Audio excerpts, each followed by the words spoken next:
కాబట్టి ఆయిల్ 3 రకాలుగా ఉంటుంది.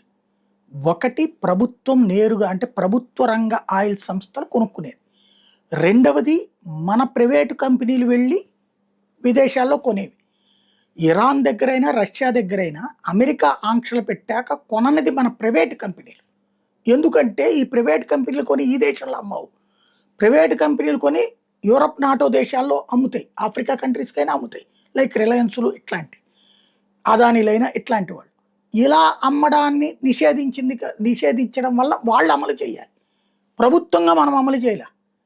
ఇరాన్ దగ్గర ఆయిల్ కొంటున్నాం, రష్యా దగ్గర ఆయిల్ కొంటున్నాం. చాలా రోజుల నుంచి నడుస్తూనే ఉంది. అందుకనినే రష్యా, ఇరాన్లు మనతో ప్రేమగానే ఉన్నాయి. ఇప్పుడు తాజాగా ఈ రిస్ట్రిక్షన్స్ నేను నిన్న మొన్న కూడా చెప్పింది అదే.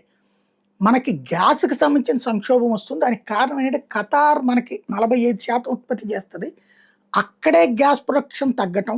ఈవెన్ ఇరాన్ దగ్గర నుంచి కూడా కొంత గ్యాస్ తీసుకుంటాం. అక్కడ గ్యాస్ ప్రొడక్షన్ దెబ్బతింటాం. ఈవెన్ రష్యా దగ్గర కూడా గ్యాస్ తీసుకుంటాం. అక్కడ గ్యాస్ ప్రొడక్షన్ తగ్గడం మన దాడుల వల్ల.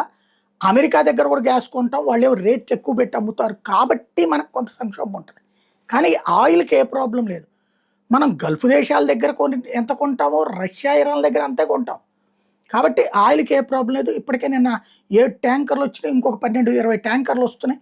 వచ్చే నెలలో 60 మిలియన్ బ్యారెళ్ళకి ఆల్రెడీ ఒప్పందం కుదిరిపోయింది రష్యాతో. వస్తున్నాయి. ఇరాన్ నుంచి 30 మిలియన్ బ్యారెల్స్ వస్తున్నాయి. కాబట్టి ఆయిల్ కొరత, పెట్రోల్, డీజిల్ కొరత ఇంపాసిబుల్. గ్యాస్‌కి సంబంధించి ఆల్టర్‌నేటివ్‌లు చూసుకోవాలంతే.